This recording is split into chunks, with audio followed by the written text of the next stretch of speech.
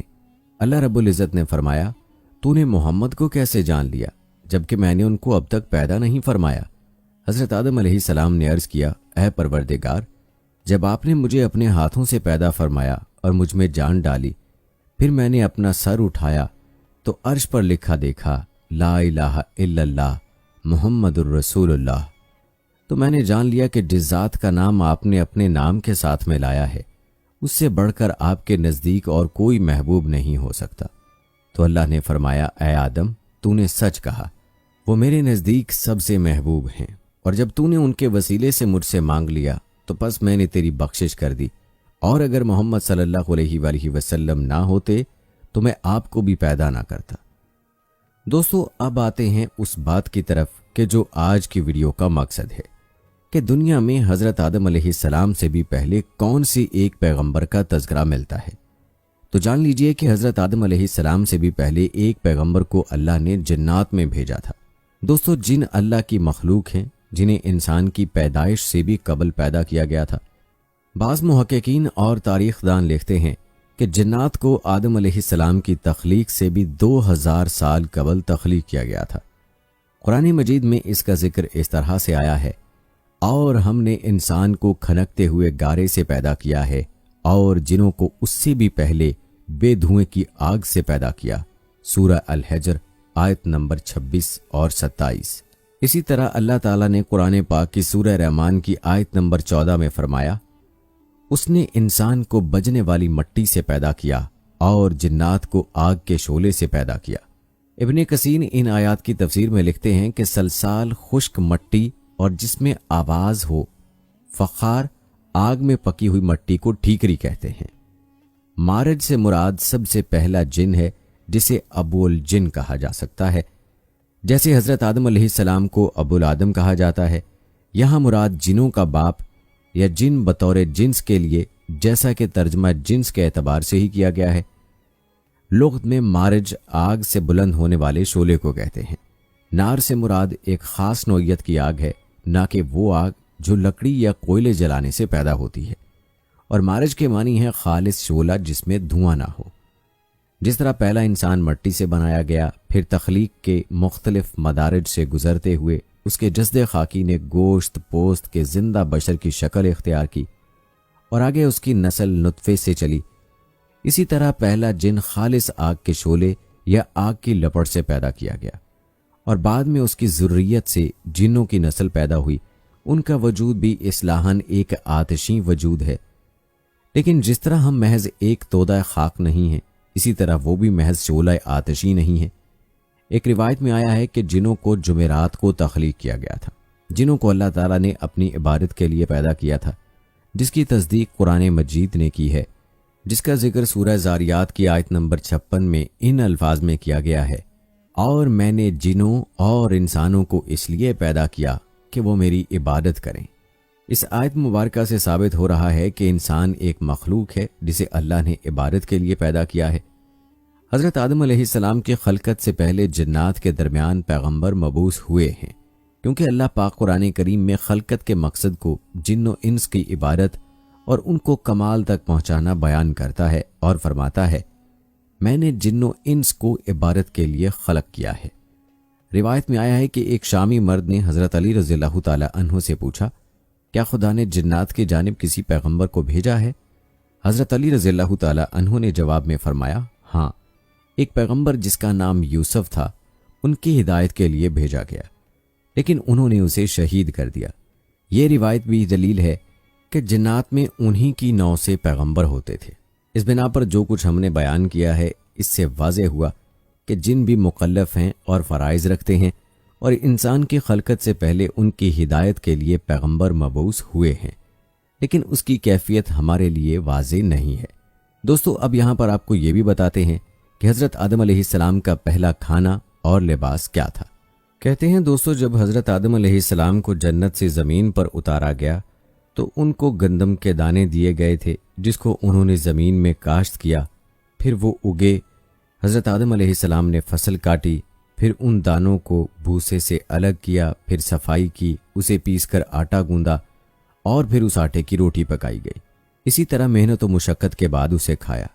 ان تمام مراحل کے بعد حضرت آدم علیہ السلام تھک گئے تھے۔ حضرت آدم علیہ السلام اور حضرت حوا علیہ السلام نے زمین پر آمد کے بعد بھیڑ کی اون کا لباس پہلے استعمال کیا۔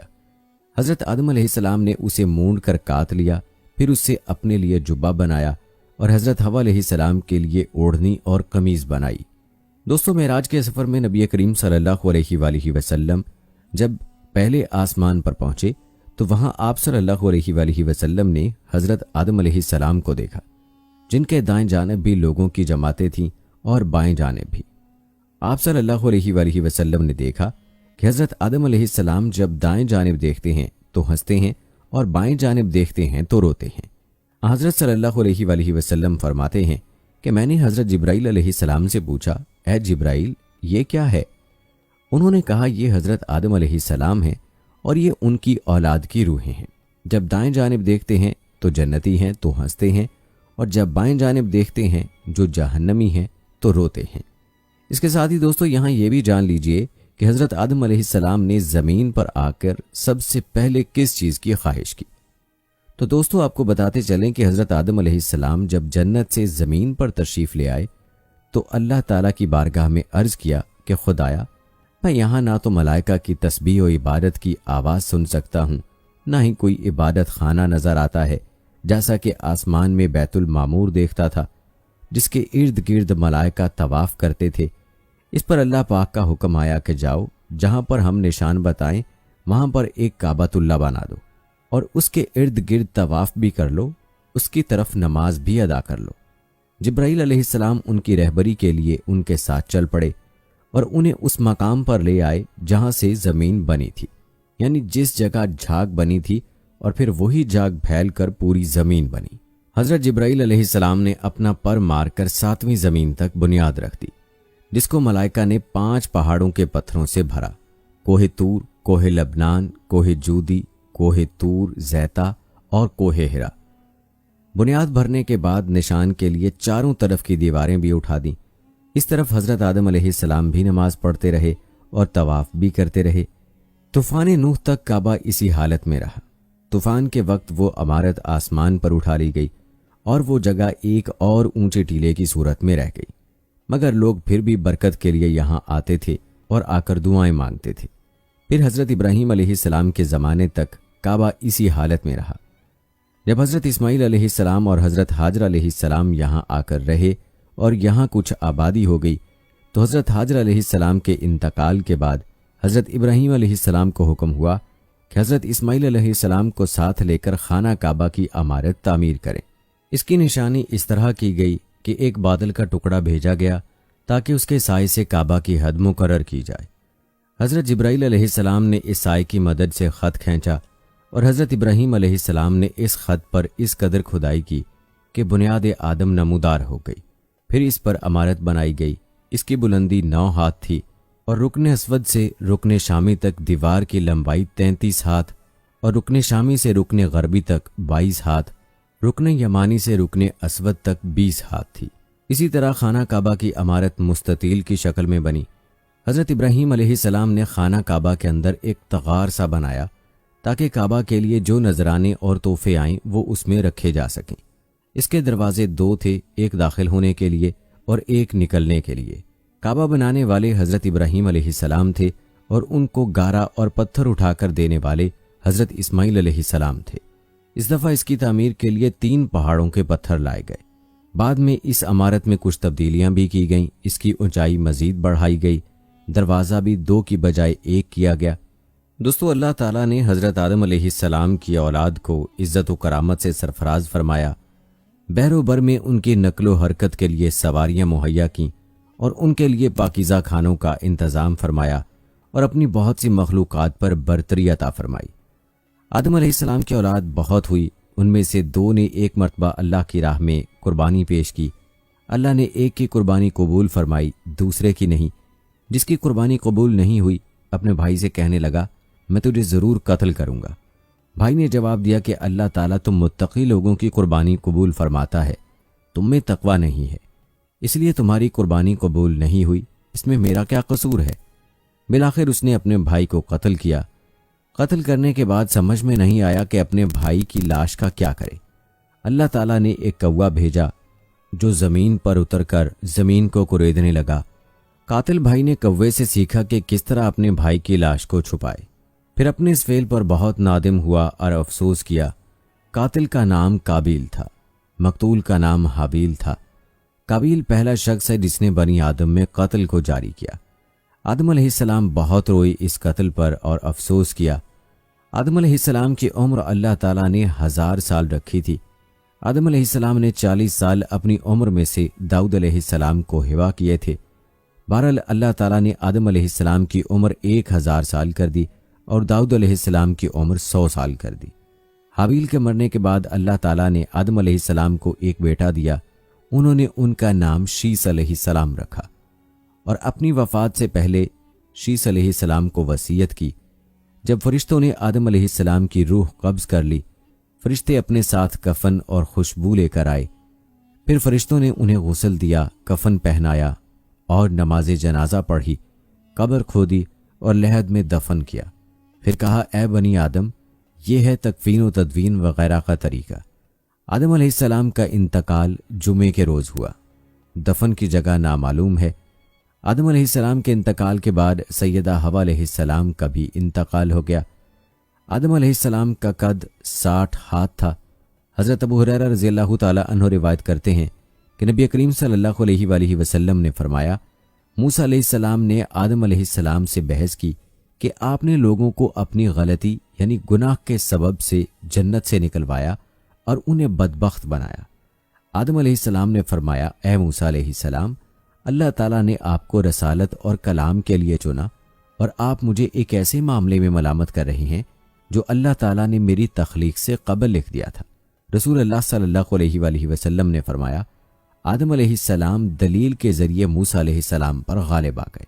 اور جی ہاں دوستو، آخر میں حضرت آدم علیہ السلام کی وفات کب اور کیسے ہوئی، اس حوالے سے بھی آپ کو آگاہ کر دیں کہ جب حضرت آدم علیہ السلام حابیل کی موت کی وجہ سے بے قرار رہتے تھے، تب اللہ پاک نے حضرت جبرائیل علیہ السلام کو ان کی تسلی کے لیے بھیجا۔ انہوں نے حضرت آدم علیہ السلام کو بحکم خداوندی بتایا، اللہ ان کو ایک فرزند عنایت کرے گا جس کی نسل سے پیغمبر پیدا ہوں گے۔ حضرت شیس علیہ السلام چنانچہ حابیل کے مرنے کے 5 سال بعد حضرت آدم علیہ السلام کے ہاں فرزند پیدا ہوا جس کا نام شیس رکھا۔ اس کا مطلب ہے اللہ کا دیا ہوا تحفہ۔ یہ نام رکھنے کی وجہ یہ ہے کہ حابیل کے مرنے کے 5 سال بعد اللہ پاک نے ان کو شیس عطا فرمایا۔ جب حضرت آدم علیہ السلام کی وفات کا وقت قریب آیا تو انہوں نے اپنے بیٹوں سے فرمایا کہ بیٹو، میرا جنت کے پھل کھانے کو جی چاہ رہا ہے۔ وہ تلاش کے لیے نکل گئے تو انہیں سامنے سے فرشتے آتے ہوئے ملے جن کے پاس حضرت آدم علیہ السلام کا کفن اور خوشبو تھی اور ان کے پاس کلہاڑے اور ٹوکریاں بھی تھیں۔ انہوں نے کہا کہ آدم علیہ السلام کے بیٹو، تمہیں کس چیز کی تلاش ہے؟ انہوں نے کہا کہ ہمارے والد بیمار ہیں اور جنت کے میوے کھانے کی خواہش رکھتے ہیں۔ فرشتوں نے کہا کہ واپس چلے جاؤ، تمہارے والد فوت ہونے والے ہیں۔ اور جب فرشتے حضرت آدم علیہ السلام کی روح قبض کرنے کے لیے آئے تو حوا علیہ السلام نے ان کو دیکھ کر پہچان لیا اور وہ حضرت آدم علیہ السلام سے چمڑ گئیں۔ حضرت آدم علیہ السلام نے فرمایا کہ مجھ سے الگ ہو جاؤ، پہلے بھی مجھے تمہارے ذریعے سے ہی مصیبت پہنچی تھی، مجھے میرے رب کے فرشتوں کا ساتھ دینے دو۔ فرشتوں نے ان کی روح قبض کی، غسل دیا، کفن پہنایا، خوشبو لگائی، آپ کی قبر کھودی اور لحد تیار کی۔ حضرت جبرائیل علیہ السلام نے ان کے بیٹے حضرت شیس علیہ السلام کو نماز جنازہ پڑھنے کا طریقہ بتایا۔ آپ نے نماز جنازہ پڑھائی۔ عام طور پر تاریخی کتب میں حضرت آدم علیہ السلام کی عمر مبارک 960 سال بیان کی گئی ہے۔ کہتے ہیں کہ آپ کو جبل ابی قبیس کے غار کنز میں دفن کیا گیا۔ حضرت ابن عباس رضی اللہ تعالی عنہ کے بقول حضرت نوح علیہ السلام نے طوفان کے بعد کشتی سے اتر کر آپ کو بیت المقدس میں دفن کیا۔ حضرت حوا علیہ السلام کے بارے میں بھی بہت سی روایات ہیں کہ آپ بھی آدم علیہ السلام کی وفات کے 1 سال بعد ہی انتقال فرما گئیں اور ان کے ساتھ ہی دفن ہوئیں۔ ہماری اللہ پاک سے دعا ہے کہ اللہ پاک حضرت آدم علیہ السلام اور حضرت اماں حوا علیہ السلام کو امت مسلمہ کی طرف سے بہترین جزائے خیر عطا فرمائے اور ہمیں آدم و حوا کی زندگی سے سبق سیکھنے اور اس پر عمل کرنے کی توفیق عطا فرمائے۔ آمین